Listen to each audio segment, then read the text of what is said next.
بسم الله الرحمن الرحيم. ألف لام ميم. ذلك الكتاب لا ريب فيه هدى للمتقين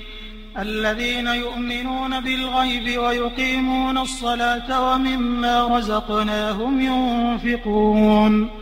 والذين يؤمنون بما أنزل إليك وما أنزل من قبلك وبالآخرة هم يوقنون أولئك على هدى من ربهم وأولئك هم المفلحون. إن الذين كفروا سواء عليهم أأنذرتهم أم لم تنذرهم لا يؤمنون. ختم الله على قلوبهم وعلى سمعهم وعلى أبصارهم غشاوة ولهم عذاب عظيم. ومن الناس من يقول آمنا بالله وباليوم الآخر وما هم بمؤمنين يخادعون الله والذين آمنوا وما يخدعون إلا أنفسهم وما يشعرون. في قلوبهم مرض فزادهم الله مرضا ولهم عذاب أليم بما كانوا يكذبون. وإذا قيل لهم لا تفسدوا في الأرض قالوا إنما نحن مصلحون ألا إنهم هم المفسدون ولكن لا يشعرون. وإذا قيل لهم آمنوا كما آمن الناس قالوا أنؤمن كما آمن السفهاء ألا إنهم هم السفهاء ولكن لا يعلمون. وإذا لقوا الذين آمنوا قالوا آمنا وإذا خلوا إلى شياطينهم قالوا إنا معكم إنما نحن مستهزئون. الله يستهزئ بهم ويمدهم في طغيانهم يعمهون. أولئك الذين اشتروا الضلالة بالهدى فما ربحت تجارتهم وما كانوا مهتدين. مثلهم كمثل الذي استوقد نارا فلما أضاءت ما حوله ذهب الله بنورهم وتركهم في ظلمات لا يبصرون. صم بكم عمي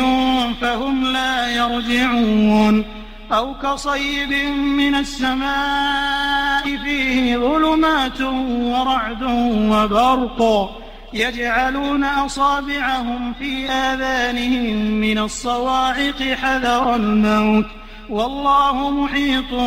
بالكافرين. يكاد البرق يخطف أبصارهم كلما أضاء لهم مشوا فيه وإذا أظلم عليهم قاموا ولو شاء الله لذهب بسمعهم وأبصارهم إن الله على كل شيء قدير. يا أيها الناس اعبدوا ربكم الذي خلقكم والذين من قبلكم لعلكم تتقون. الذي جعل لكم الأرض فراشا والسماء بناء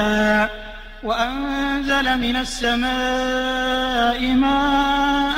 فأخرج به من الثمرات رزقا لكم فلا تجعلوا لله أندادا وأنتم تعلمون. وإن كنتم في ريب مما نزلنا على عبدنا فأتوا بسورة من مثله وادعوا شهداءكم من دون الله إن كنتم صادقين. فإن لم تفعلوا ولن تفعلوا فاتقوا النار التي وقودها الناس والحجارة أعدت للكافرين. وبشر الذين آمنوا وعملوا الصالحات أن لهم جنات تجري من تحتها الأنهار كلما رزقوا منها من ثمرة رزقا قالوا هذا الذي رزقنا من قبل وأتوا به متشابها ولهم فيها أزواج مطهرة وهم فيها خالدون. إن الله لا يستحيي أن يضرب مثلا ما بعوضة فما فوقها فأما الذين آمنوا فيعلمون أنه الحق من ربهم وأما الذين كفروا فيقولون ماذا أراد الله بهذا مثلا يضل به كثيرا ويهدي به كثيرا وما يضل به إلا الفاسقين الذين ينقضون عهد الله من بعد ميثاقه ويقطعون ما أمر الله به أن يوصل ويفسدون في الأرض أولئك هم الخاسرون. كيف تكفرون بالله وكنتم أمواتا فأحياكم ثم يميتكم ثم يحييكم ثم إليه ترجعون. هو الذي خلق لكم ما في الأرض جميعا ثم استوى إلى السماء فسواهن 7 سماوات وهو بكل شيء عليم. وإذ قال ربك للملائكة إني جاعل في الأرض خليفة قالوا أتجعل فيها من يفسد فيها ويسفك الدماء ونحن نسبح بحمدك ونقدس لك قال إني أعلم ما لا تعلمون. وعلم آدم الأسماء كلها ثم عرضهم على الملائكة فقال أنبئوني بأسماء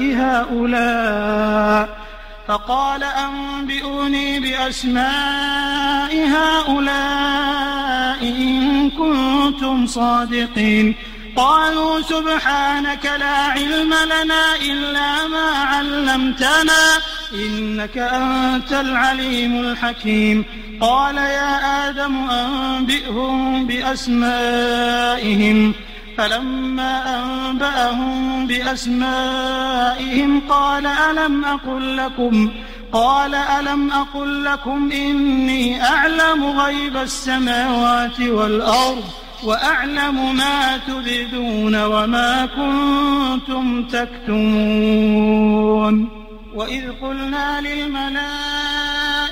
اسجدوا لآدم فسجدوا إلا إبليس أبى واستكبر وكان من الكافرين. وقلنا يا آدم اسكن أنت وزوجك الجنة وكلا منها رغدا حيث شئتما ولا تقربا هذه الشجرة فتكونا من الظالمين. فأزلهما الشيطان عنها فأخرجهما مما كانا فيه وقلنا اهبطوا بعضكم لبعض عدو ولكم في الأرض مستقر ومتاع إلى حين. فتلقى آدم من ربه كلمات فتاب عليه إنه هو التواب الرحيم. قلنا اهبطوا منها جميعا فإما يأتينكم مني هدى فمن تبع هداي فلا خوف عليهم ولا هم يحزنون. والذين كفروا وكذبوا بآياتنا أولئك أصحاب النار هم فيها خالدون. يا بني إسرائيل اذكروا نعمتي التي أنعمت عليكم وأوفوا بعهدي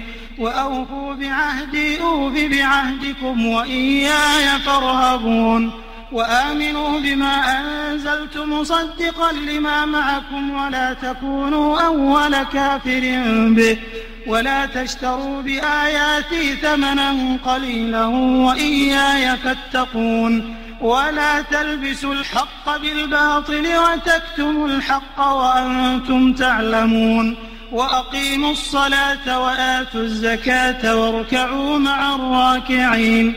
أتأمرون الناس بالبر وتنسون أنفسكم وأنتم تتلون الكتاب أفلا تعقلون. واستعينوا بالصبر والصلاة وإنها لكبيرة إلا على الخاشعين. الذين يظنون أنهم ملاقو ربهم وأنهم إليه راجعون يا بني إسرائيل اذكروا نعمتي التي أنعمت عليكم وأني فضلتكم على العالمين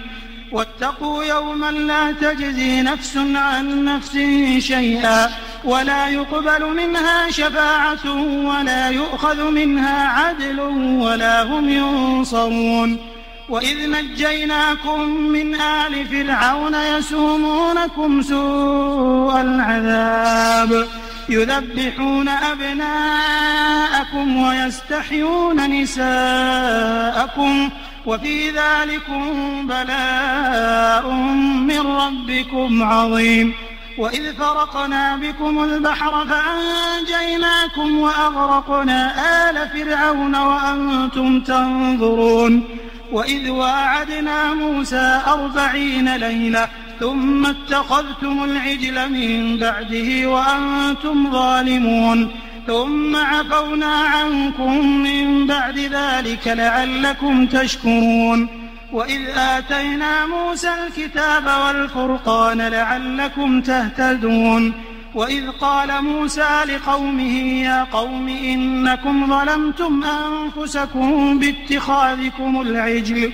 فتوبوا إلى بارئكم فاقتلوا أنفسكم ذلكم خير لكم عند بارئكم فتاب عليكم إنه هو التواب الرحيم وإذ قلتم يا موسى لن نؤمن لك حتى نرى الله جهرا فأخذتكم الصاعقة وأنتم تنظرون ثم بعثناكم من بعد موتكم لعلكم تشكرون وظللنا عليكم الغمام وأنزلنا عليكم المن والسلوى كلوا من طيبات ما رزقناكم وما ظلمونا ولكن كانوا أنفسهم يظلمون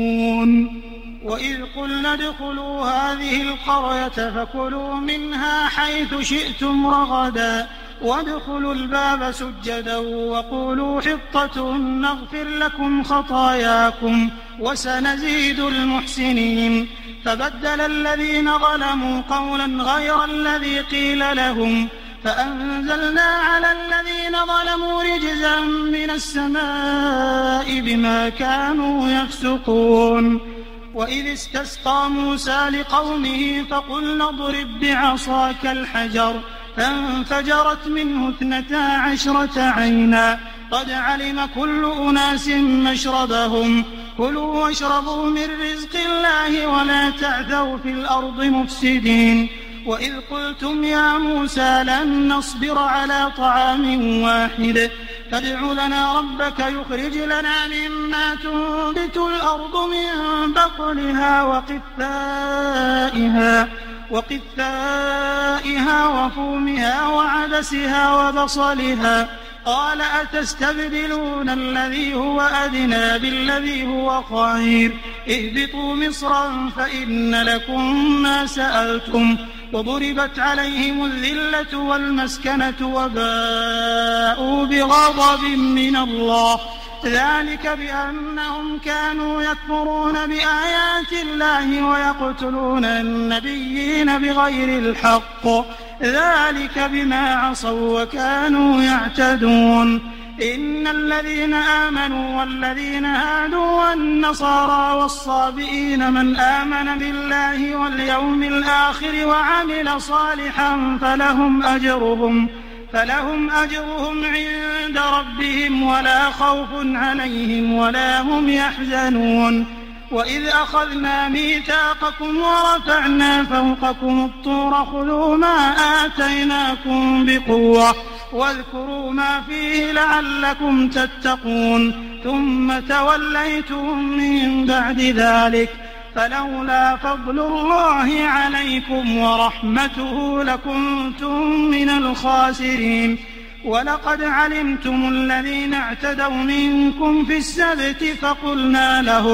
فقلنا لهم كونوا قردة خاسئين فجعلناها نكالا لما بين يديها وما خلفها وما خلفها وموعظة للمتقين. وإذ قال موسى لقومه إن الله يأمركم أن تذبحوا بقرة قالوا أتتخذنا هزوا قال أعوذ بالله أن أكون من الجاهلين. قالوا ادع لنا ربك يبين لنا ما هي قال إنه يقول إنها بقرة لا فارض ولا بكر عوان بين ذلك فافعلوا ما تؤمرون. قالوا ادع لنا ربك يبين لنا ما لونها قال إنه يقول إنها بقرة صفراء فاقع لونها تسر الناظرين. قالوا ادع لنا ربك يبين لنا ما هي إن البقرة شابه علينا وإنا إن شاء الله لمهتدون. قال إنه يقول إنها بقرة لا ذلول تثير الأرض ولا تسقي الحرث مسلمة لا شية فيها. قالوا الآن جئت بالحق فذبحوها وما كادوا يفعلون. وإذ قتلتم نفسا فادارأتم فيها والله مخرج ما كنتم تكتمون. فقلنا اضربوه ببعضها كذلك يحيي الله الموتى ويريكم آياته لعلكم تعقلون. ثم قست قلوبكم من بعد ذلك فهي كالحجارة أو أشد قسوة وإن من الحجارة لما يتفجر منه الأنهار وإن منها لما يشقق فيخرج منه الماء وإن منها لما يهبط من خشية الله وما الله بغافل عما تعملون. أفتطمعون أن يؤمنوا لكم وقد كان فريق منهم يسمعون كلام الله ثم يحرفونه من بعد ما عقلوه وهم يعلمون. وإذا لقوا الذين آمنوا قالوا آمنا وإذا خلا بعضهم إلى بعض قالوا أتحدثونهم بما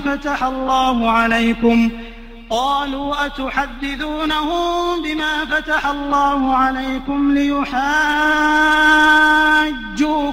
به عند ربكم أفلا تعقلون. أولا يعلمون أن الله يعلم ما يسرون وما يعلنون. ومنهم أميون لا يعلمون الكتاب إلا أماني وإن هم إلا يظنون. فويل للذين يكتبون الكتاب بأيديهم ثم يقولون هذا من عند الله ليشتروا به ثمنا قليلا فويل لهم مما كتبت أيديهم وويل لهم مما يكسبون. وقالوا لن تمسنا النار إلا أياما معدودة قل أتخذتم عند الله عهدا فلن يخلف الله عهده أم تقولون على الله ما لا تعلمون. بلى من كسب سيئة وأحاطت به خطيئته فأولئك أصحاب النار هم فيها خالدون. والذين آمنوا وعملوا الصالحات أولئك أصحاب الجنة هم فيها خالدون. وإذ أخذنا ميثاق بني إسرائيل لا تعبدون إلا الله وبالوالدين إحسانا وذي القربى واليتامى والمساكين وقولوا للناس حسنا وأقيموا الصلاة وآتوا الزكاة ثم توليتم إلا قليلا منكم وأنتم معرضون. وإذ أخذنا ميثاقكم لا تسفكون دماءكم ولا تخرجون أنفسكم من دياركم ثم أقررتم وأنتم تشهدون. ثم أنتم هؤلاء تقتلون أنفسكم وتخرجون فريقا منكم من ديارهم تظاهرون عليهم بالإثم والعدوان وإن يأتوكم أسارى تفادوهم وهو محرم عليكم إخراجهم أفتؤمنون ببعض الكتاب وتكفرون ببعض فما جزاء من يفعل ذلك منكم إلا خزي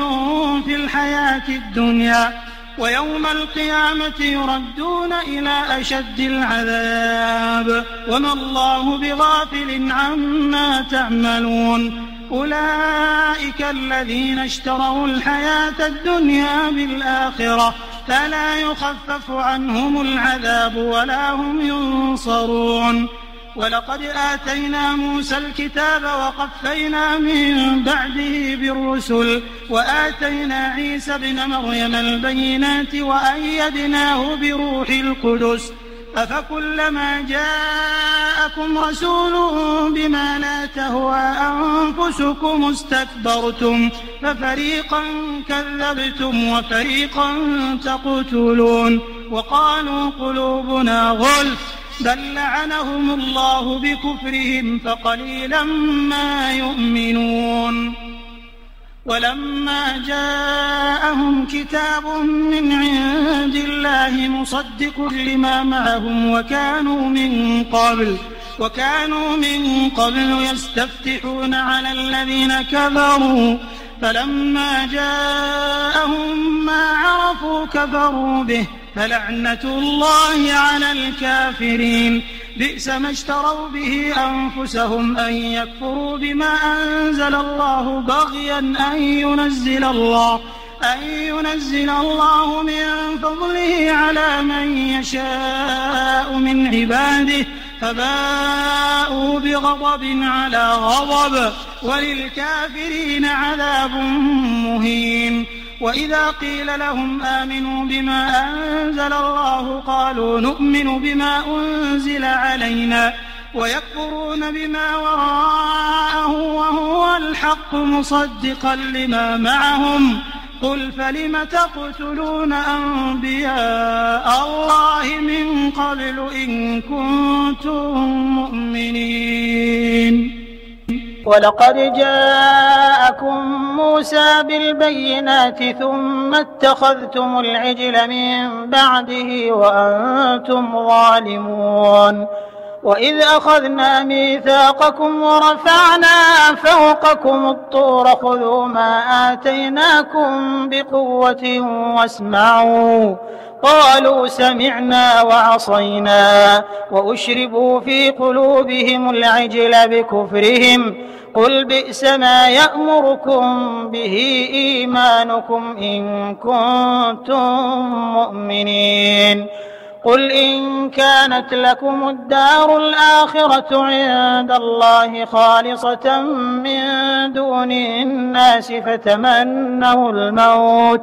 فتمنوا الموت إن كنتم صادقين ولن يتمنوه أبدا بما قدمت أيديهم والله عليم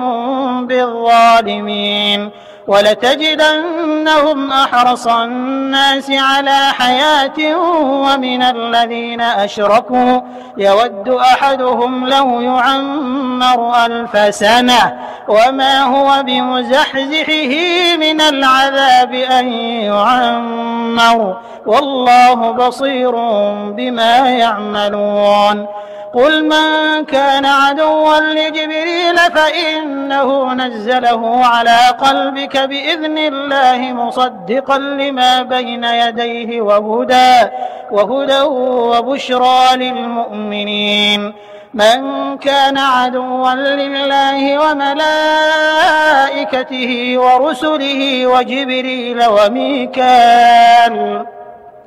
ورسله وجبريل وميكال فإن الله عدو للكافرين ولقد أنزلنا إليك آيات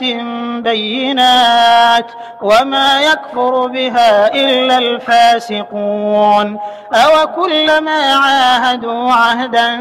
نبذه فريق منهم بل أكثرهم لا يؤمنون فلما جاءهم رسول من عند الله مصدق لما معهم نبذ فريق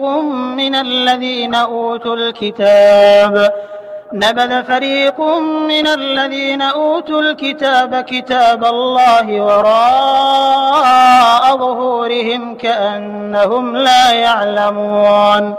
واتبعوا ما تتلو الشياطين على ملك سليمان وما كفر سليمان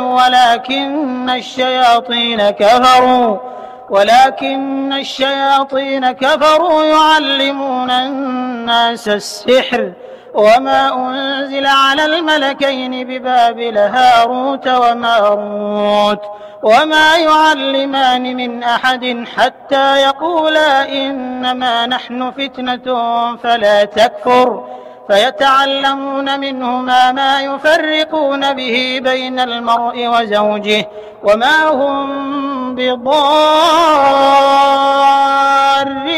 به من أحد إلا بإذن الله ويتعلمون ما يضرهم ولا ينفعهم ولقد علموا لمن اشتراه ما له في الآخرة من خلاق ولبئس ما شروا به أنفسهم لو كانوا يعلمون ولو أنهم آمنوا واتقوا لمثوبة من عند الله خير لو كانوا يعلمون يا أيها الذين آمنوا لا تقولوا راعنا وقولوا انظرنا واسمعوا وللكافرين عذاب أليم ما يود الذين كفروا من أهل الكتاب ولا المشركين أن ينزل عليكم من خير من ربكم والله يختص برحمته من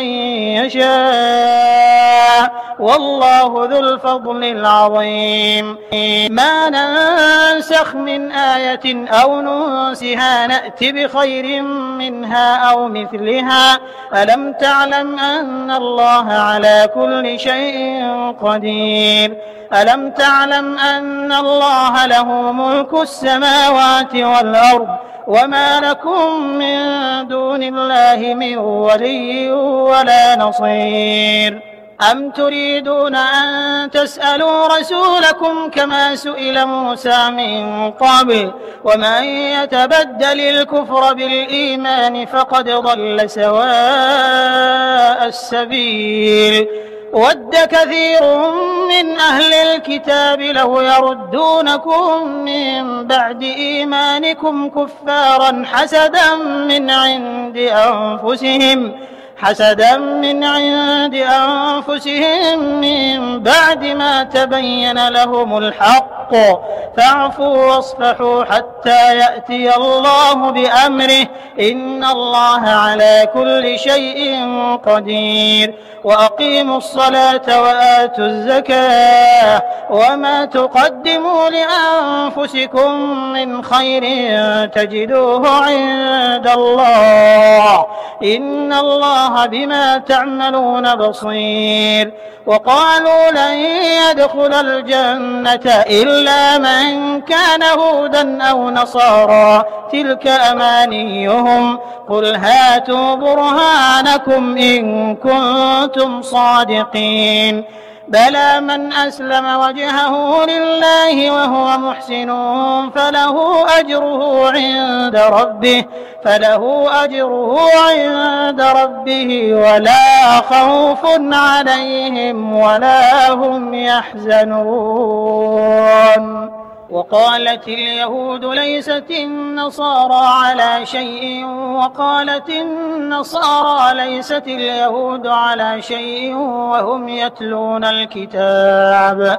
كذلك قال الذين لا يعلمون مثل قولهم فالله يحكم بينهم يوم القيامة فيما كانوا فيه يختلفون ومن أظلم ممن منع مساجد الله أن يذكر فيها اسمه وسعى في خرابها أولئك ما كان لهم أن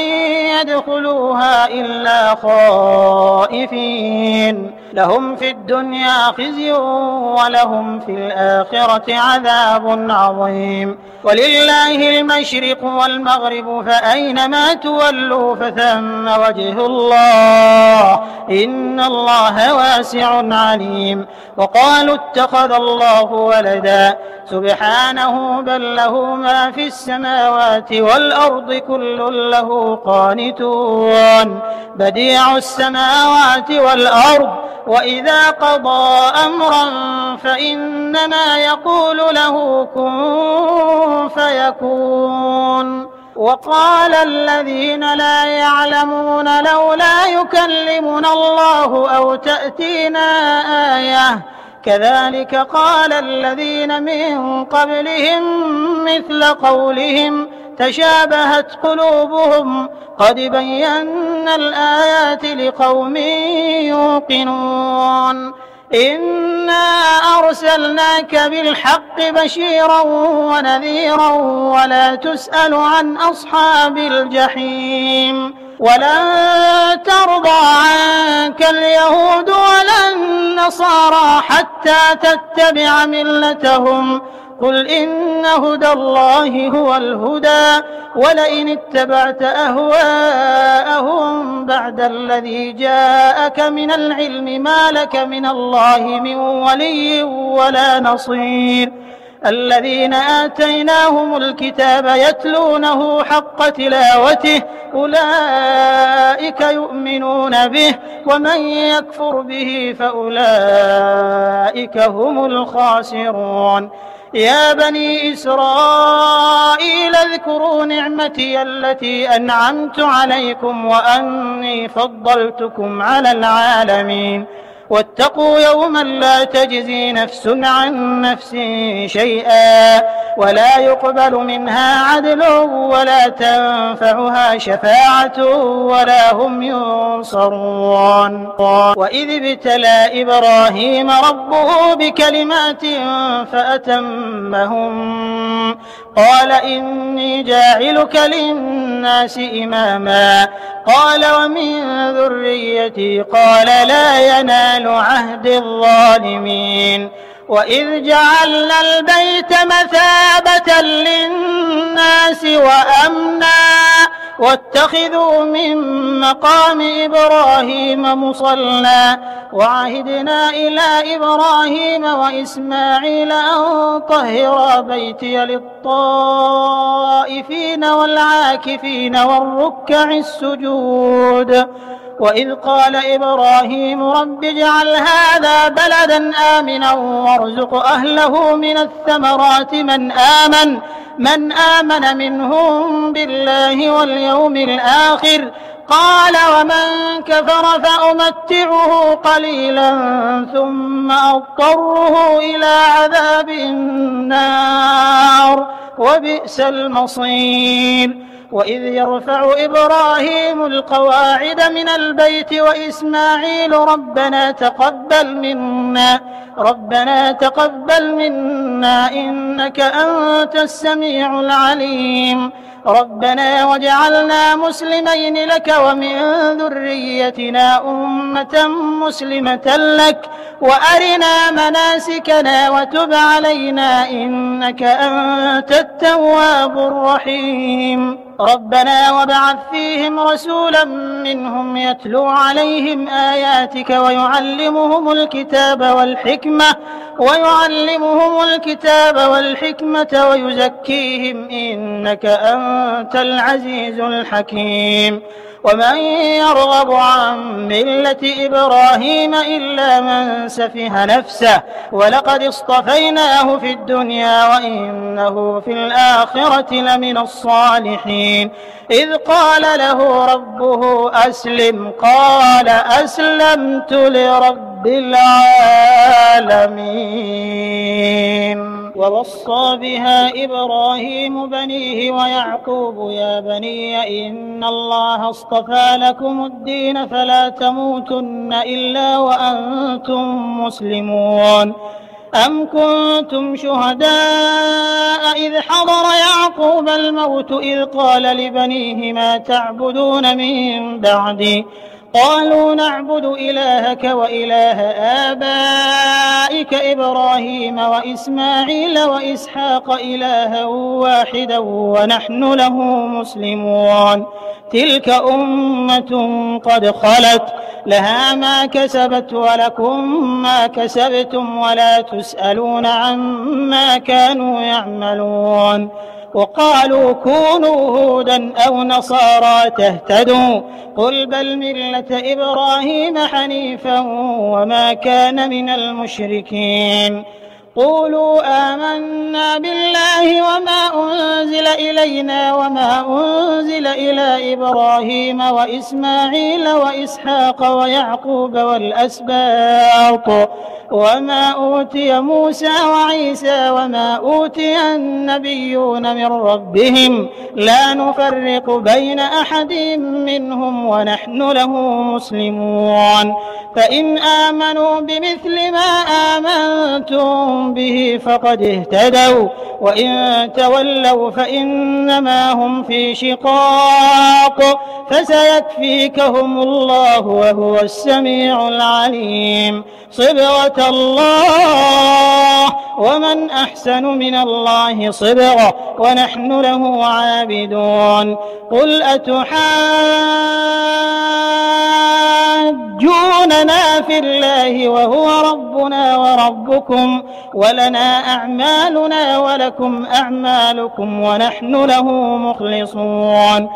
أم تقولون إن إبراهيم وإسماعيل وإسحاق ويعقوب والأسباط كانوا هودا أو نصارى قل أأنتم أعلم أم الله ومن أظلم ممن كتم شهادة عنده من الله وما الله بغافل عما تعملون تلك أمة قد خلت لها ما كسبت ولكم ما كسبتم ولا تسألون عما كانوا يعملون سيقول السفهاء من الناس ما ولاهم عن قبلتهم التي كانوا عليها قل لله المشرق والمغرب يهدي من يشاء إلى صراط مستقيم وكذلك جعلناكم أمة وسطا لتكونوا شهداء على الناس ويكون الرسول عليكم شهيدا وما جعلنا القبلة التي كنت عليها إلا لنعلم من يتبع الرسول ممن ينقلب على عقبيه وإن كانت لكبيرة إلا على الذين هدى الله وما كان الله ليضيع إيمانكم إن الله بالناس لرؤوف رحيم قد نرى تقلب وجهك في السماء فلنولينك قبلة ترضاها فول وجهك شطر المسجد الحرام وحيث ما كنتم فولوا وجوهكم شطره وإن الذين أوتوا الكتاب ليعلمون أنه الحق من ربهم وما الله بغافل عما يعملون ولئن أتيت الذين أوتوا الكتاب بكل آية ما تبعوا قبلتك وما أنت بتابع قبلتهم وما بعضهم بتابع قبلة بعض ولئن اتبعت أهواءهم من بعد ما جاءك من العلم إنك إذا لمن الظالمين الذين آتيناهم الكتاب يعرفونه كما يعرفون أبناءهم وإن فريقا منهم ليكتمون الحق وهم يعلمون الحق من ربك فلا تكونن من الممترين ولكل وجهة هو موليها فاستبقوا الخيرات أينما تكونوا يأتي بكم الله جميعا إن الله على كل شيء قدير ومن حيث خرجت فول وجهك شطر المسجد الحرام وإنه للحق من ربك وما الله بغافل عما تعملون ومن حيث خرجت فول وجهك شطر المسجد الحرام وحيث ما كنتم فولوا وجوهكم شطره لئلا يكون للناس عليكم حجة إلا الذين ظلموا منهم فلا تخشوهم واخشوني ولأتم نعمتي عليكم ولعلكم تهتدون كما أرسلنا فيكم رسولا منكم يتلو عليكم آياتنا ويزكيكم ويعلمكم الكتاب والحكمة ويعلمكم ما لم تكونوا تعلمون فاذكروني أذكركم واشكروا لي ولا تكفرون يا أيها الذين آمنوا استعينوا بالصبر والصلاة إن الله مع الصابرين ولا تقولوا لمن يقتل في سبيل الله أموات بل أحياء ولكن لا تشعرون ولنبلونكم بشيء من الخوف والجوع ونقص من الأموال والأنفس والثمرات وبشر الصابرين الذين إذا أصابتهم مصيبة قالوا إنا لله وإنا إليه راجعون أولئك عليهم صلوات من ربهم ورحمة وأولئك هم المهتدون إن الصفا والمروة من شعائر الله فمن حج البيت أو اعتمر فلا جناح عليه أن يطوف بهما ومن تطوع خيرا فإن الله شاكر عليم إن الذين يكتمون ما أنزلنا من البينات والهدى من بعد ما بيناه للناس في الكتاب أولئك يلعنهم الله ويلعنهم اللاعنون إلا الذين تابوا وأصلحوا وبينوا فأولئك أتوب عليهم وأنا التواب الرحيم إن الذين كفروا وماتوا وهم كفار أولئك عليهم لعنة الله والملائكة والناس أجمعين خالدين فيها لا يخفف عنهم العذاب ولا هم ينظرون وإلهكم إله واحد لا إله إلا هو الرحمن الرحيم إن في خلق السماوات والأرض واختلاف الليل والنهار والفلك التي تجري في البحر بما ينفع الناس وما أنزل الله من السماء من ماء فأحيا به الأرض بعد موتها وبث فيها من كل دابة وتصريف الرياح والسحاب المسخر بين السماء والأرض لآيات لقوم يعقلون ومن الناس من يتخذ من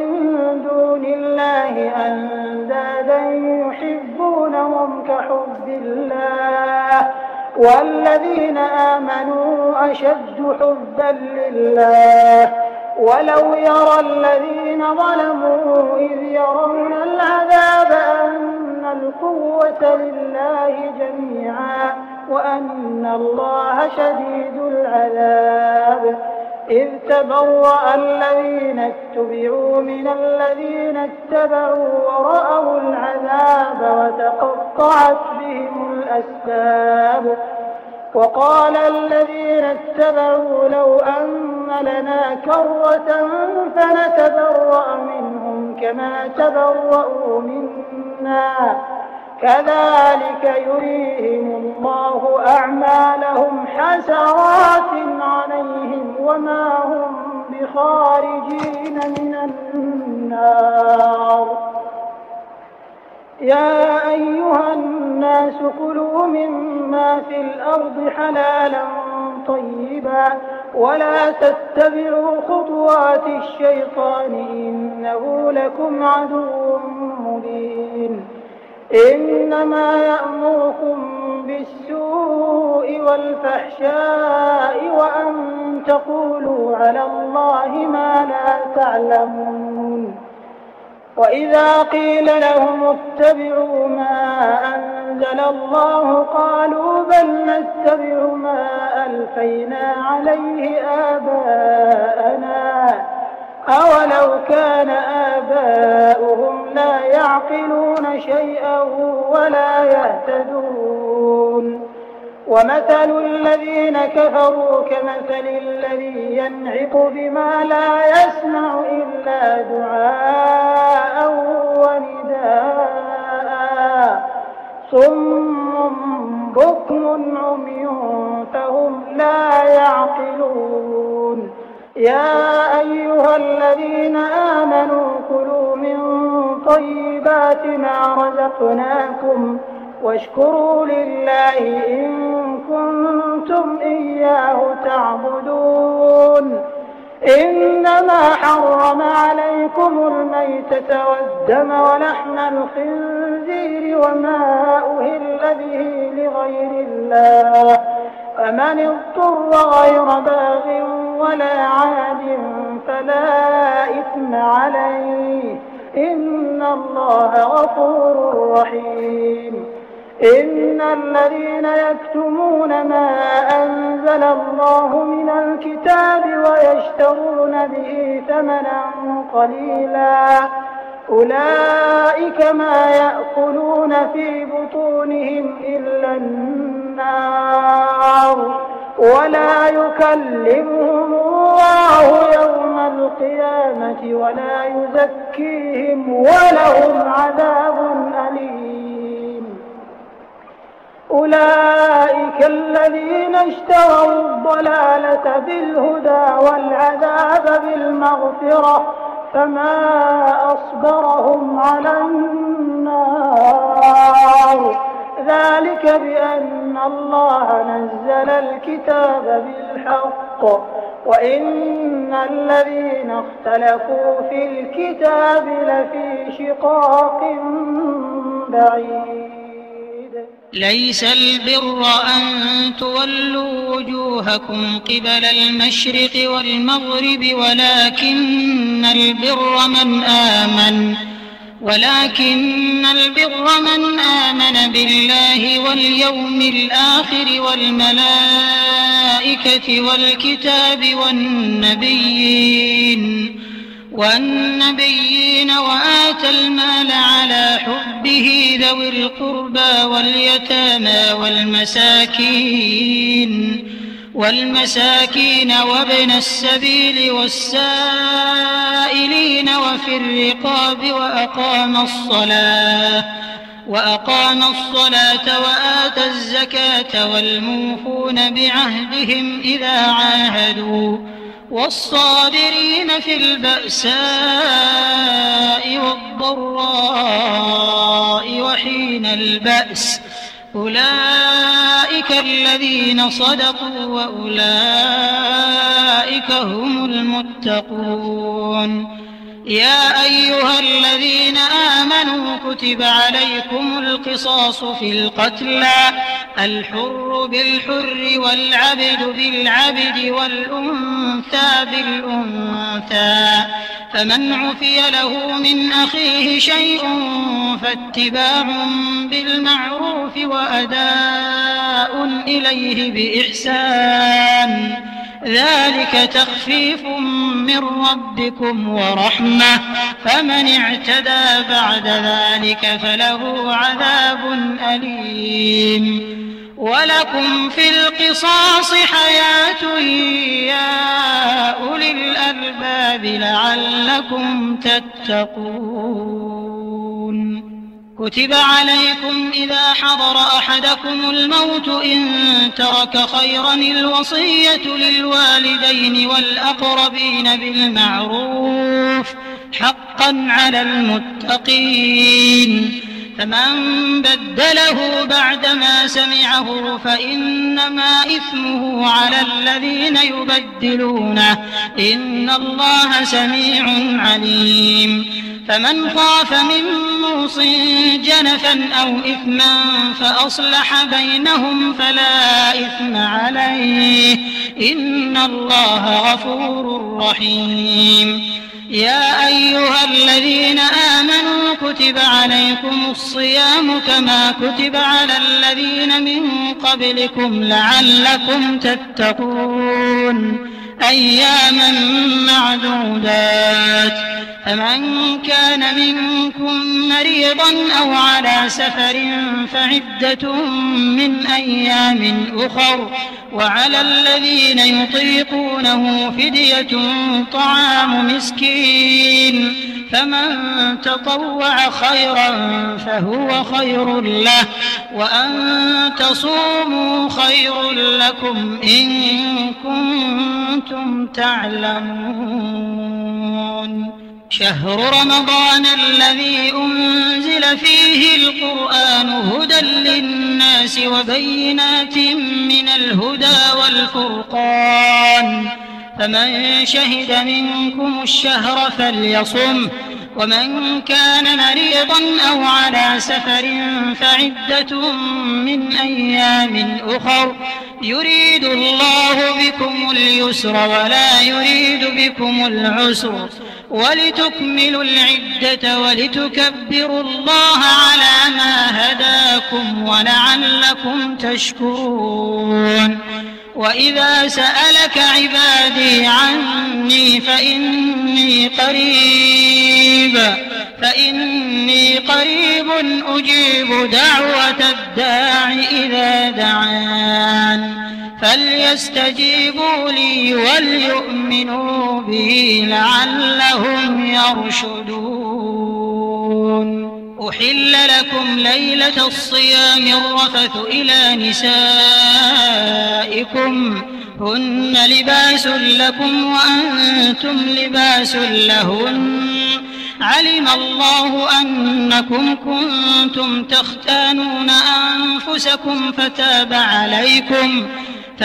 عليكم وعفى عنكم فالآن باشروهن وابتغوا ما كتب الله لكم وكلوا واشربوا حتى يتبين لكم الخيط الأبيض من الخيط الأسود من الفجر ثم أتموا الصيام إلى الليل ولا تباشروهن وأنتم عاكفون في المساجد تلك حدود الله فلا تقربوها كذلك يبين الله آياته للناس لعلهم يتقون ولا تأكلوا أموالكم بينكم بالباطل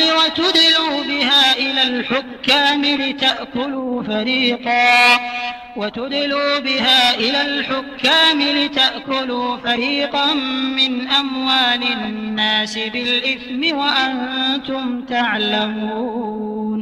يسألونك عن الأهلة قل هي مواقيت للناس والحج وليس البر بأن تأتوا البيوت من ظهورها ولكن البر من اتقى وأتوا البيوت من أبوابها واتقوا الله لعلكم تفلحون وقاتلوا في سبيل الله الذين يقاتلونكم ولا تعتدوا إن الله لا يحب المعتدين واقتلوهم حيث ثقفتموهم وأخرجوهم من حيث أخرجوكم والفتنة أشد من القتل ولا تقاتلوهم عند المسجد الحرام حتى يقاتلوكم فيه فإن قاتلوكم فاقتلوهم كذلك جزاء الكافرين فإن انتهوا فإن الله غفور رحيم وقاتلوهم حتى لا تكون فتنة ويكون الدين لله فإن انتهوا فلا عدوان إلا على الظالمين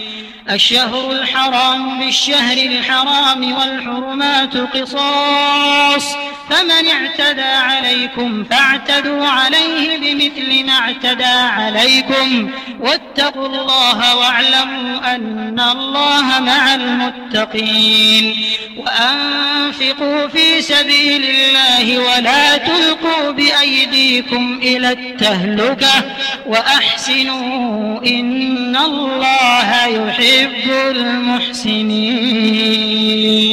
وأتموا الحج والعمرة لله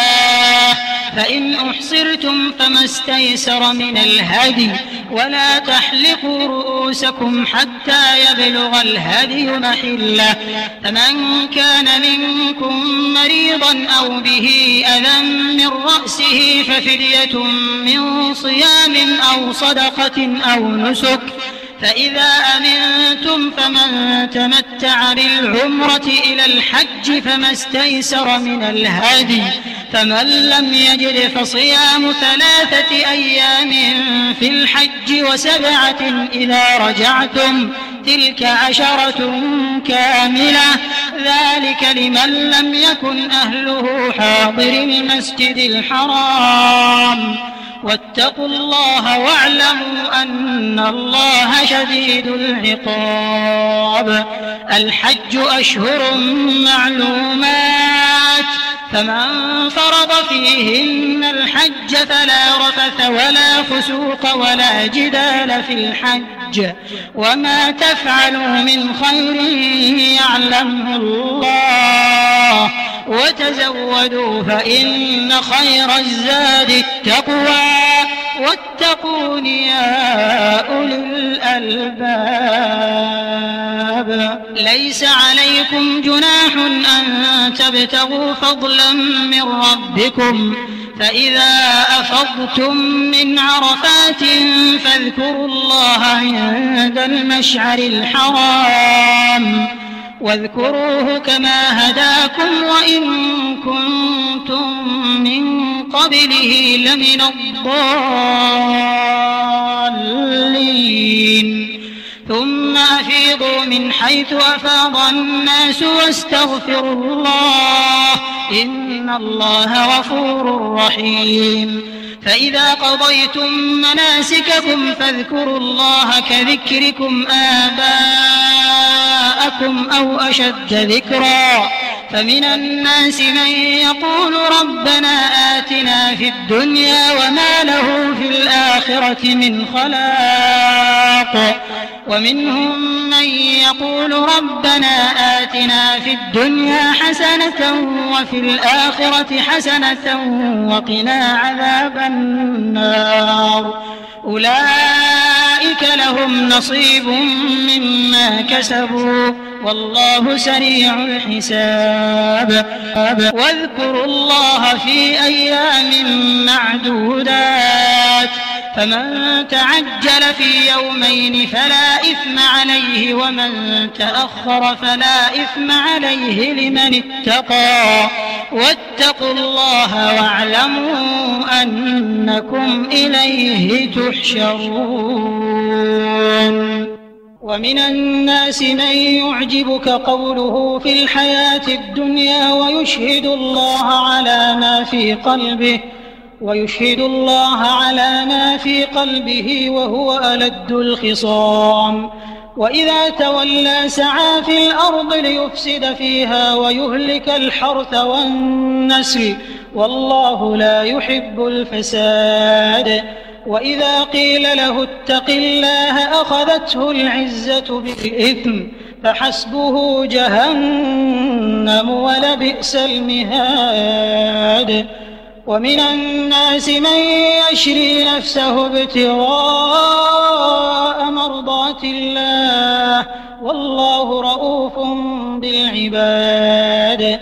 يا أيها الذين آمنوا ادخلوا في السلم كافة ولا تتبعوا خطوات الشيطان إنه لكم عدو مبين. فإن زللتم من بعد ما جاءتكم البينات فاعلموا أن الله عزيز حكيم. هل ينظرون إلا أن يأتيهم الله في ظلل من الغمام والملائكة وقضي الأمر وإلى الله ترجع الأمور. سل بني إسرائيل كم آتيناهم من آية بينة ومن يبدل نعمة الله من بعد ما جاءته فإن الله شديد العقاب. زين للذين كفروا الحياة الدنيا ويسخرون من الذين آمنوا والذين اتقوا فوقهم يوم القيامة والله يرزق من يشاء بغير حساب. كان الناس أمة واحدة فبعث الله النبيين مبشرين ومنذرين وأنزل معهم الكتاب بالحق ليحكم بين الناس فيما اختلفوا فيه وما اختلف فيه إلا الذين أوتوه من بعد ما جاءتهم البينات بغيا بينهم فهدى الله الذين آمنوا لما اختلفوا فيه من الحق بإذنه والله يهدي من يشاء إلى صراط مستقيم. أم حسبتم أن تدخلوا الجنة ولما يأتكم مثل الذين خلوا من قبلكم مستهم البأساء والضراء وزلزلوا حتى يقول الرسول والذين آمنوا معه متى نصر الله ألا إن نصر الله قريب. يسألونك ماذا ينفقون قل ما أنفقتم من خير فللوالدين والأقربين واليتامى والمساكين وابن السبيل وما تفعلوا من خير فإن الله به عليم. كتب عليكم القتال وهو كره لكم وعسى أن تكرهوا شيئا وهو خير لكم وعسى أن تحبوا شيئا وهو شر لكم والله يعلم وأنتم لا تعلمون. يسألونك عن الشهر الحرام قتال فيه قل قتال فيه كبير وصد عن سبيل الله وكفر به والمسجد الحرام وإخراج أهله منه أكبر عند الله والفتنة أكبر من القتل ولا يزالون يقاتلونكم حتى يردوكم عن دينكم إن استطاعوا ومن يرتد منكم عن دينه فيمت وهو كافر فأولئك حبطت أعمالهم في الدنيا والآخرة وأولئك أصحاب النار هم فيها خالدون. إن الذين آمنوا والذين هاجروا وجاهدوا في سبيل الله أولئك يرجون رحمة الله والله غفور رحيم. يسألونك عن الخمر والميسر قل فيهما إثم كبير ومنافع للناس وإثمهما أكبر من نفعهما ويسألونك ماذا ينفقون قل العفو كذلك يبين الله لكم الآيات لعلكم تتفكرون في الدنيا والآخرة ويسألونك عن اليتامى قل إصلاح لهم خير وإن تخالطوهم فإخوانكم والله يعلم المفسد من المصلح ولو شاء الله لأعنتكم إن الله عزيز حكيم ولا تنكحوا المشركات حتى يؤمنوا ولأمة مؤمنة خير من مشركة ولو أعجبتكم ولا تنكحوا المشركين حتى يؤمنوا ولعبد مؤمن خير من مشرك ولو أعجبكم أولئك يدعون إلى النار والله يدعو إلى الجنة والمغفرة بإذنه ويبين آياته للناس لعلهم يتذكرون ويسألونك عن المحيض قل هو أذى فاعتزلوا النساء في المحيض ولا تقربوهن حتى يطهرن فإذا تطهرن فأتوهن من حيث أمركم الله إن الله يحب التوابين ويحب المتطهرين نساؤكم حرث لكم فأتوا حرثكم أنى شئتم وقدموا لأنفسكم واتقوا الله واعلموا أنكم ملاقوه وبشر المؤمنين ولا تجعلوا الله عرضة لأيمانكم أن تبروا وتتقوا وتصلحوا بين الناس والله سميع عليم لا يؤاخذكم الله باللغو في أيمانكم ولكن يؤاخذكم بما كسبت قلوبكم والله غفور حليم للذين يؤلون من نسائهم تربص 4 أشهر فإن فاءوا فإن الله غفور رحيم وإن عزموا الطلاق فإن الله سميع عليم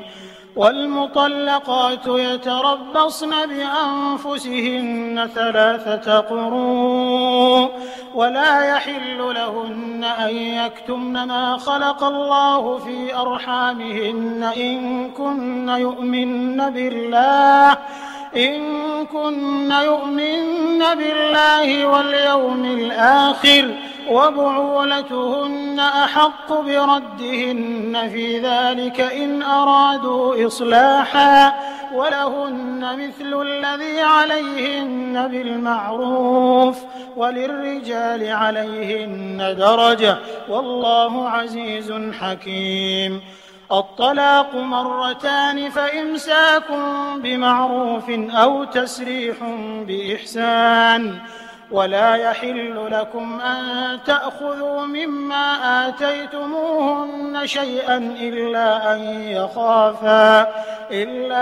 يخافا ألا يقيما حدود الله فإن خفتم ألا يقيما حدود الله فلا جناح عليهما فيما افتدت به تلك حدود الله فلا تعتدوها ومن يتعد حدود الله فأولئك هم الظالمون فإن طلقها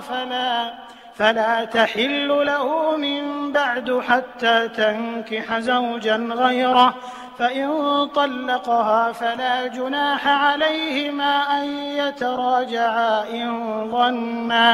إن ظنا أن يقيما حدود الله وتلك حدود الله يبينها لقوم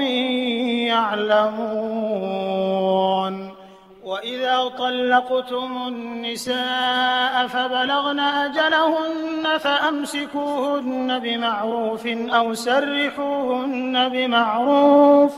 ولا تمسكوهن ضرارا لتعتدوا ومن يفعل ذلك فقد ظلم نفسه ولا تتخذوا آيات الله هزوا واذكروا نعمة الله عليكم وما أنزل عليكم من الكتاب والحكمة يعظكم به واتقوا الله واعلموا أن الله بكل شيء عليم. وإذا طلقتم النساء فبلغن أجلهن فلا تعضلوهن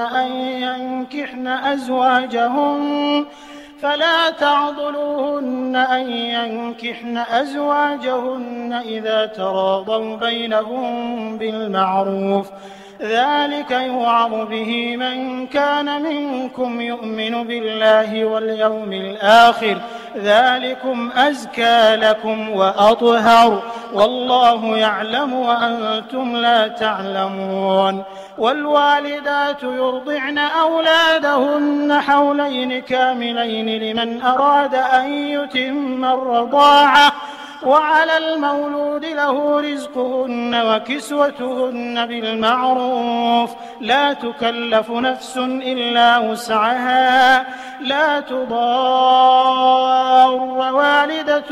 بولدها ولا مولود له بولده وعلى الوارث مثل ذلك فإن أرادا فصالا عن تراض منهما وتشاور فلا جناح عليهما وإن أردتم أن تسترضعوا أولادكم فلا جناح عليكم إذا سلمتم ما آتيتم بالمعروف واتقوا الله واعلموا أن الله بما تعملون بصير. والذين يتوفون منكم ويذرون أزواجا يتربصن بأنفسهن 4 أشهر وعشرا فإذا بلغن أجلهن فلا جناح عليكم فيما فعلن في أنفسهن بالمعروف والله بما تعملون خبير. ولا جناح عليكم فيما عرضتم به من خطبة النساء أو أكننتم في أنفسكم علم الله أنكم ستذكرونهن ولكن لا تواعدوهن سرا إلا أن تقولوا قولا معروفا ولا تعزموا عقدة النكاح حتى يبلغ الكتاب أجله واعلموا أن الله يعلم ما في أنفسكم فاحذروه واعلموا أن الله غفور حليم. لا جناح عليكم إن طلقتم النساء ما لم تمسوهن أو تفرضوا لهن فريضة ومتعوهن على الموسع قدره وعلى المقتر قدره متاعا بالمعروف حقا على المحسنين. وإن طلقتموهن من قبل أن تمسوهن وقد فرضتم لهن فريضة فنصف ما فرضتم إلا أن يعفون أو يعفو الذي بيده عقدة النكاح وأن تعفوا أقرب للتقوى ولا تنسوا الفضل بينكم إن الله بما تعملون بصير. حافظوا على الصلوات والصلاة الوسطى وقوموا لله قانتين فإن خفتم فرجالا أو ركبانا فإذا أمنتم فاذكروا الله كما علمكم ما لم تكونوا تعلمون. والذين يتوفون منكم ويذرون أزواجا وصية لأزواجهم متاعا إلى الحول غير إخراج فإن خرجن فلا جناح عليكم فيما فعلن في أنفسهن من معروف والله عزيز حكيم. وللمطلقات متاع بالمعروف حقا على المتقين كذلك يبين الله لكم آياته لعلكم تعقلون. ألم تر إلى الذين خرجوا من ديارهم وهم ألوف حذر الموت فقال لهم الله موتوا ثم أحياهم إن الله لذو فضل على الناس ولكن أكثر الناس لا يشكرون. وقاتلوا في سبيل الله واعلموا أن الله سميع عليم. من ذا الذي يقرض الله قرضا حسنا فيضاعفه له أضعافا كثيرة والله يقبض ويبسط وإليه ترجعون. ألم تر إلى الملأ من بني إسرائيل من بعد موسى إذ قالوا لنبي له مبعث لنا ملكا نقاتل في سبيل الله قال هل عسيتم إن كتب عليكم القتال ألا تقاتلوا قالوا وما لنا ألا نقاتل في سبيل الله وقد أخرجنا من ديارنا وأبنائنا فلما كتب عليهم القتال تولوا إلا قليلا منهم والله عليم بالظالمين. وقال لهم نبيهم إن الله قد بعث لكم طالوت ملكا قالوا أنى يكون له الملك علينا ونحن أحق بالملك منه ولم يؤت سعة من المال قال إن الله اصطفاه عليكم وزاده بسطة في العلم والجسم والله يؤتي ملكه من يشاء والله واسع عليم. وقال لهم نبيهم إن آية ملكه أن يأتيكم التابوت فيه سكينة من ربكم وبقية مما ترك آل موسى وآل هارون تحمله الملائكة إن في ذلك لآية لكم إن كنتم مؤمنين. فلما فصل طالوت بالجنود قال إن الله مبتليكم بنهر فمن شرب منه فليس مني ومن لم يطعمه فإنه مني إلا من اغترف غرفة بيده فشربوا منه إلا قليلا منهم فلما جاوزه هو والذين آمنوا معه قالوا لا طاقة لنا اليوم بجالوت وجنوده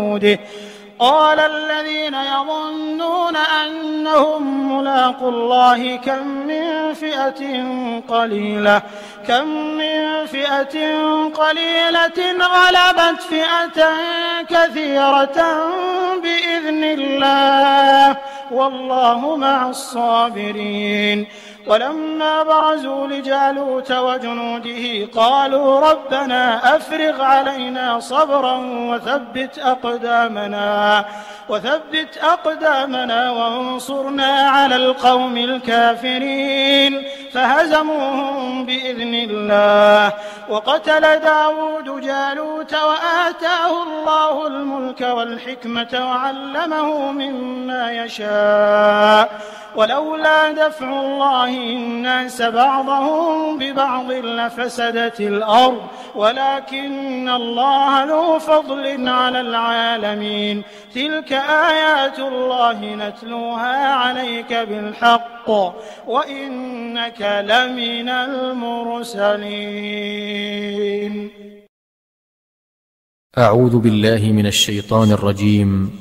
تلك الرسل فضلنا بعضهم على بعض منهم من كلم الله ورفع بعضهم درجات وآتينا عيسى ابن مريم البينات وأيدناه بروح القدس ولو شاء الله ما اقتتل الذين من بعدهم من بعد ما جاءتهم البينات ولكن اختلفوا فمنهم من آمن ومنهم من كفر ولو شاء الله ما اقتتلوا ولكن الله يفعل ما يريد يا أيها الذين آمنوا أنفقوا مما رزقناكم من قبل أن يأتي يوم لا بيع فيه ولا خلة ولا شفاعة والكافرون هم الظالمون الله لا إله إلا هو الحي القيوم لا تأخذه سنة ولا نوم له ما في السماوات وما في الأرض من ذا الذي يشفع عنده إلا بإذنه يعلم ما بين أيديهم وما خلفهم ولا يحيطون بشيء من علمه إلا بما شاء وسع كرسيه السماوات والأرض ولا يؤوده حفظهما وهو العلي العظيم لا إكراه في الدين قد تبين الرشد من الغي فمن يكفر بالطاغوت ويؤمن بالله فقد استمسك بالعروة الوثقى لا انفصام لها والله سميع عليم الله ولي الذين آمنوا يخرجهم من الظلمات إلى النور والذين كفروا أولياؤهم الطاغوت يخرجونهم من النور إلى الظلمات أولئك أصحاب النار هم فيها خالدون ألم تر إلى الذي حاج إبراهيم في ربه أن آتاه الله الملك إذ قال إبراهيم ربي الذي يحيي ويميت قال أنا أحيي وأميت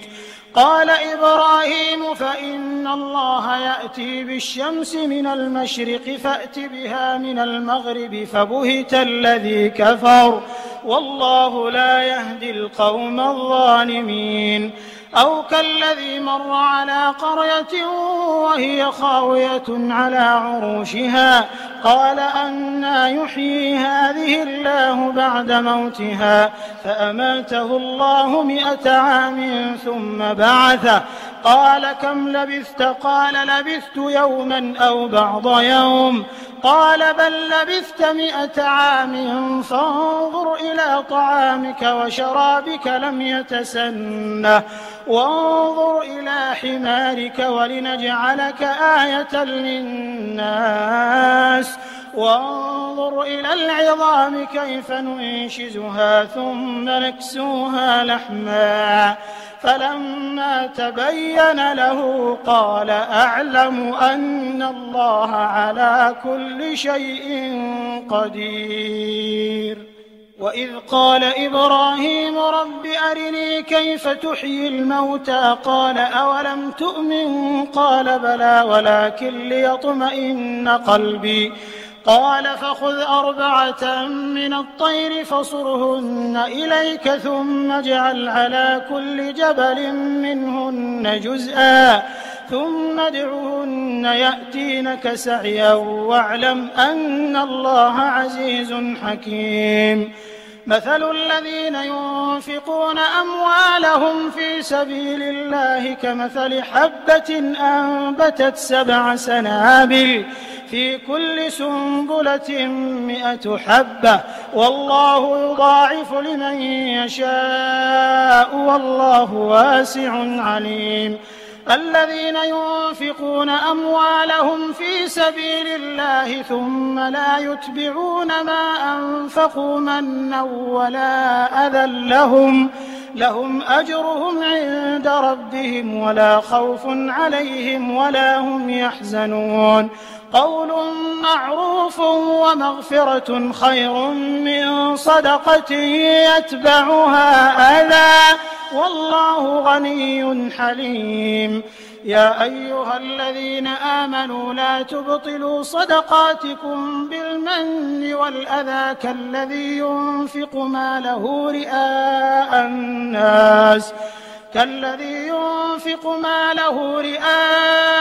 الناس ولا يؤمن بالله واليوم الآخر فمثله كمثل صفوان عليه تراب فأصابه وابل فتركه صلدا لا يقدرون على شيء مما كسبوا والله لا يهدي القوم الكافرين. ومثل الذين ينفقون أموالهم ابتغاء مرضات الله وتثبيتا من أنفسهم كمثل جنة بربوة أصابها وابل فآتت أكلها ضعفين فإن لم يصبها وابل فطل والله بما تعملون بصير. أيود أحدكم أن تكون له جنة من نخيل وأعناب تجري من تحتها الأنهار له فيها من كل الثمرات وأصابه الكبر وله ذرية ضعفاء فأصابها إعصار فيه نار فاحترقت كذلك يبين الله لكم الآيات لعلكم تتفكرون. يا أيها الذين آمنوا أنفقوا من طيبات ما كسبتم ومما أخرجنا لكم من الأرض ولا تيمموا الخبيث منه تنفقون ولستم بآخذيه إلا أن تغمضوا فيه واعلموا أن الله غني حميد. الشيطان يعدكم الفقر ويأمركم بالفحشاء والله يعدكم مغفرة منه وفضلا والله واسع عليم. يؤتي الحكمة من يشاء ومن يؤت الحكمة فقد أوتي خيرا كثيرا وما يذكر إلا أولو الألباب. وما أنفقتم من نفقة أو نذرتم من نذر فإن الله يعلمه وما للظالمين من أنصار. إن تبدوا الصدقات فنعما هي وإن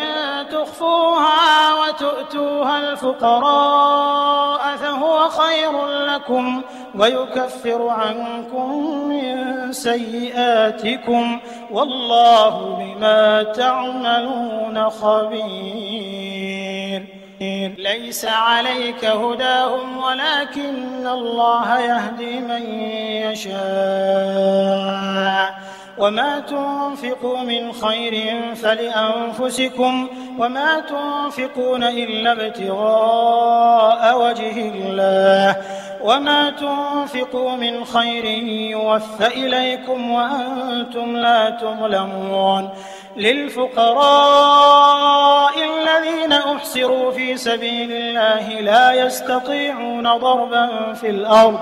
يحسبهم الجاهل أغنياء من التعفف تعرفهم بسيماهم لا يسألون الناس إلحافا وما تنفقوا من خير فإن الله به عليم. الذين ينفقون أموالهم بالليل والنهار سرا وعلانية فلهم أجرهم عند ربهم ولا خوف عليهم ولا هم يحزنون. الذين يأكلون الربا لا يقومون إلا كما يقوم الذي يتخبطه الشيطان من المس ذلك بأنهم قالوا إنما البيع مثل الربا وأحل الله البيع وحرم الربا فمن جاءه موعظة من ربه فانتهى فله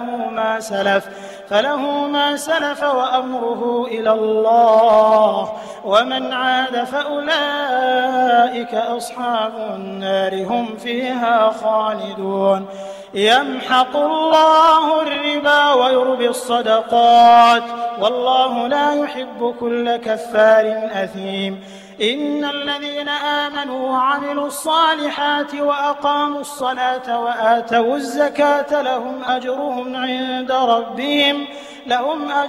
عند ربهم ولا خوف عليهم ولا هم يحزنون يا أيها الذين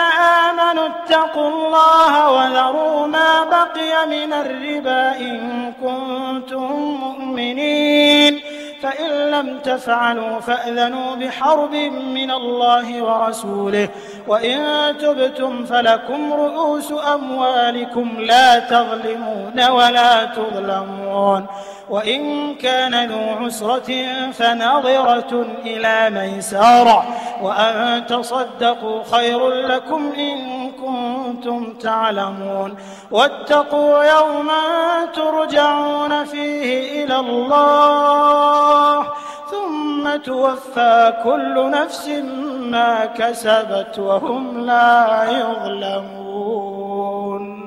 يا أيها الذين آمنوا إذا تداينتم بدين إلى أجل مسمى فاكتبوه وليكتب بينكم كاتب بالعدل ولا يأب كاتب أن يكتب كما علمه الله فليكتب وليملل الذي عليه الحق وليتق الله ربه ولا يبخس منه شيئا فإن كان الذي عليه الحق سفيها أو ضعيفا أو لا يستطيع أن يمله فليملل وليه بالعدل واستشهدوا شهيدين من رجالكم فإن لم يكونا رجلين فرجل وامرأتان ممن ترضون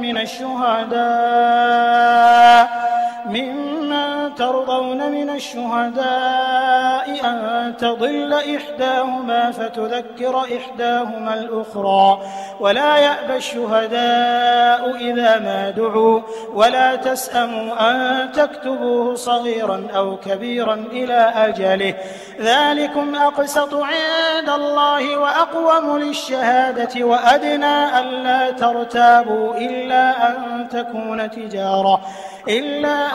تكون تجارة حاضرة تديرونها بينكم فليس عليكم جناح ألا تكتبوها وأشهدوا إذا تبايعتم ولا يضار كاتب ولا شهيد وإن تفعلوا فإنه فسوق بكم واتقوا الله ويعلمكم الله والله بكل شيء عليم وإن كنتم على سفر ولم تجدوا كاتبا فرهان مقبوضة فإن أمن بعضكم بعضا فليؤدي الذي ائتمن أمانته وليتق الله ربه ولا تكتموا الشهادة ومن يكتمها فإنه آثم قلبه والله بما تعملون عليم لله ما في السماوات وما في الأرض وإن تبدوا ما في أنفسكم أو تخفوه يحاسبكم به الله فيغفر لمن يشاء ويعذب من يشاء والله على كل شيء قدير آمن الرسول بما أنزل إليه من ربه والمؤمنون كل آمن بالله وملائكته وكتبه ورسله لا نفرق بين أحد من رسله وقالوا سمعنا وأطعنا غفرانك ربنا وإليك المصير لا يكلف الله نفسا إلا وسعها لها ما كسبت وعليها ما اكتسبت ربنا لا تؤاخذنا إن نسينا أو أخطأنا ربنا ولا تحمل علينا إصرا كما حملته على الذين من قبلنا ربنا ولا تحملنا ما لا طاقة لنا به واعف عنا واغفر لنا وارحمنا أنت مولانا فانصرنا على القوم الكافرين.